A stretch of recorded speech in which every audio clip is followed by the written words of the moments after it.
lit the torches and let the fox. Downtown we let it go. Sunset high and I'm bloody slow. Blood rush in the haze glow. My head to the bones. Lit the torches and let the foxes loose in the standing grain of the Philistines. He burned up the shocks and standing grain together with the vineyards and olive groves. When the Philistines asked who did this, they were told Samson, the Timnite's son-in-law, because his wife was given to his companions. So the Philistines went up and burned her and her father to death. Samson said to them, "Since you've acted like this, I swear that I won't stop until I get my revenge on you." He attacked them viciously and slaughtered many of them. Then he went down and stayed in a cave in the rock of Etam. The Philistines went up and camped in Judah, spreading out near Lehi. The people of Judah asked, Why have you come to fight us?" "We have come to take Samson prisoner," they asked, to do to him as he did to us. Then 3,000 men from Judah went down to the cave in the rock of Edom and said to Samson, "Don't you realize that the Philistines are rulers over us? What have you done to us?" He answered, "I merely did to them what they did to me." They said to him, "We've come to tie you up and hand you over to the Philistines." Samson said, "Swear to me that you won't kill me yourselves." "Agreed," they answered. "We will only tie you up and hand you over to them. We will not kill you." So they bound him with 2 new ropes and led him up from the rock as he approached Lehi. The Philistines came toward him, shouting.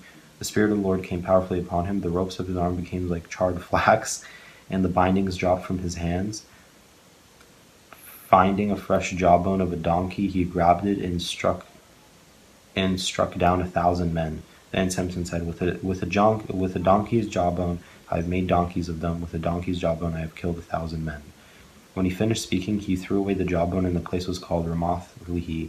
Because he was very thirsty, he cried out to the Lord, You have given your servant this great victory. Must I now die because of thirst and fall into the hands of the uncircumcised?" Then God opened up the hollow place in Lehi, and the water came out of it. When Samson drank, his strength returned, and he revived. So the strength was called En-Hakkore, and it is still there in Lehi. Samson led Israel for 20 years in the days of the Philistines. Samson and Delilah. One day Samson went to Gaza, where he saw a prostitute. He went in and spent the night with her.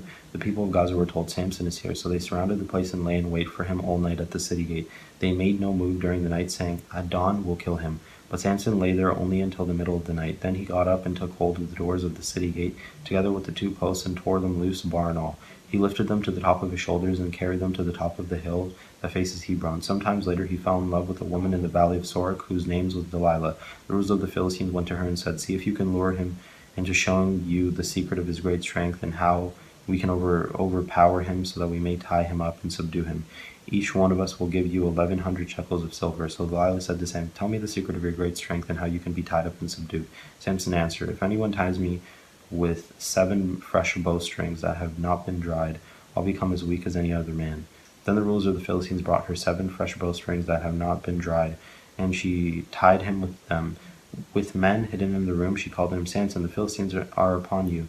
But he snapped the bowstrings as easily as a piece of string snaps when it comes close to a flame. So the secret of his strength was not discovered. And Delilah said to Samson, "You have made a fool of me. You lied to me. Come now, tell me how you can be tied."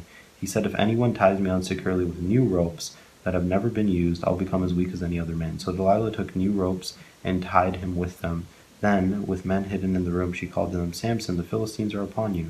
But he snapped the ropes off his arms as if they were threads. Stylus then said to Samson, "All this time you have been making a fool of me and lying to me. Tell me how you can be tied." He replied, "If you weave the 7 braids of my head into the fabric of the loom and tighten it with the pin, I'll become as weak as any other man." So while he was sleeping, Delilah took the 7 braids of his head, wove them into the fabric, and tightened it with the pin. And again she called to Samson, "The Philistines are upon you." He woke from his sleep and pulled the pin and the loom with the fabric. Then she said to him, "How can you say I love you when you won't confide in me?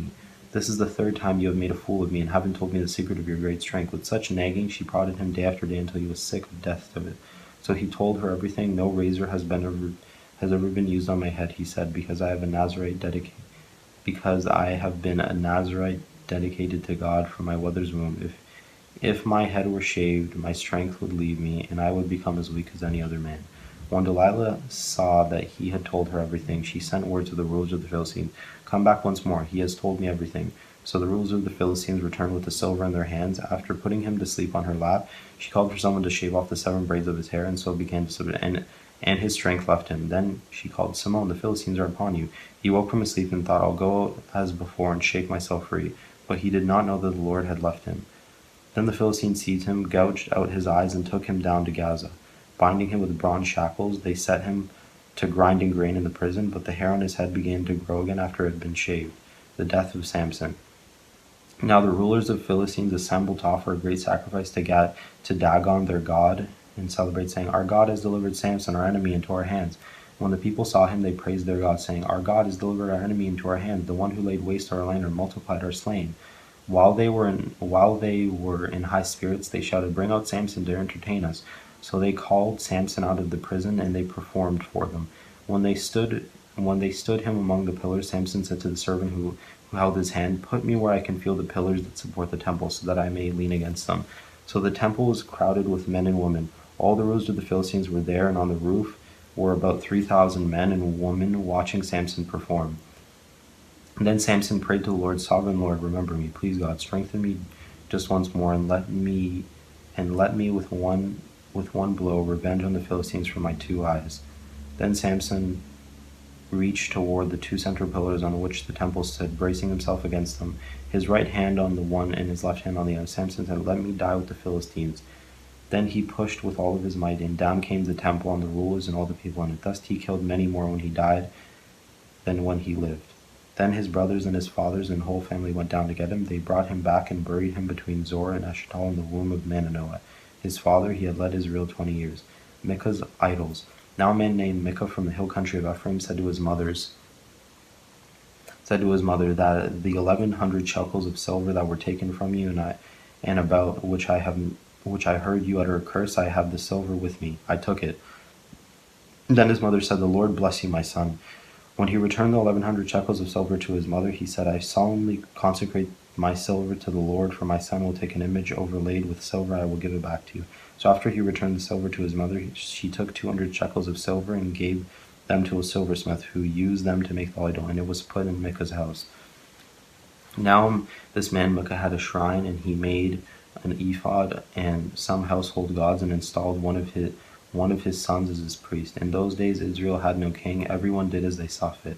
A young Levite from Bethlehem in Judah, who had been living within the clan of Judah, left that town in search of some other place to stay. On his way he came to Micah's house in the hill country of Ephraim. Micah asked him, Where are you from? I'm a Levite from Bethlehem in Judah, he said, and I'm looking for a place to stay. Then Micah said to him, Live with me and be my father and priest, and I'll give you 10 shekels of silver a year, your clothes and your food. So Levite agreed to live with him, and the young man became like one of his sons to him. Then Micah installed the Levite, and the young man became his priest and lived in his house. And Micah said, Now I know that the Lord made good to me, since this Levite has become my priest. The Danites settled in Laish. In those days Israel had no king, and in those days the tribe of their Danites was seeking a place of their own where they might settle, because they had not yet come into an inheritance among the tribes of Israel. So the Danites sent 5 of the leading men from Zorah and Eshtaol to spy out the land and explore it. These men represented all the Danites. They told him, Go explore the land. So they entered the hill country of Ephraim and came to the house of Micah, where they spent the night. When they were near Micah's house, they recognized the voice of the young Levite, so they turned in there and asked him, Who brought you here? What are you doing in this place? Why are you here? He told them what Micah had done for him, and said, He has hired me, and I am his priest. Then they said to him, Please inquire of God to learn whether our journey will be successful. The priest answered them, Go in peace, your journey has the Lord's approval. So the 5 men came to Laish, where they saw that the people were living in safety, like the Sidonians at peace and secure, and since their land lacked nothing, they were prosperous. Also they lived a long way from the Sidonians and had no relationship with anyone else. When they returned to Zorah and Eshtaol, their father Danites asked them, How did you find these things? They answered, Come on, let's attack them. We've seen the land, it is very good. Aren't you going to do something? Don't hesitate to go there and take it over. When you get there, you will find an unsuspecting people in a spacious land that God has put into your hand, a land that lacks nothing whatever. Then 600 men of the Danites armed for battle set out for Zorah and Eshtaol. On their way they set up camp near Kiriath Jearim in Judah. This is why the place west of Kiriath Jearim is called Menahad Dan.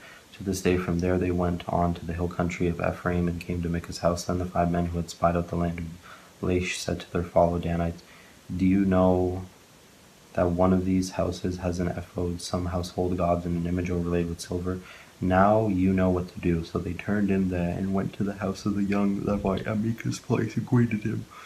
The 600 Danites armed for battle stood at the entrance of the gate. The 5 men who had spied out the land went inside and took the idol, the ephod, and the household gods, while the priests and the 600 armed men stood at the entrance of the gate.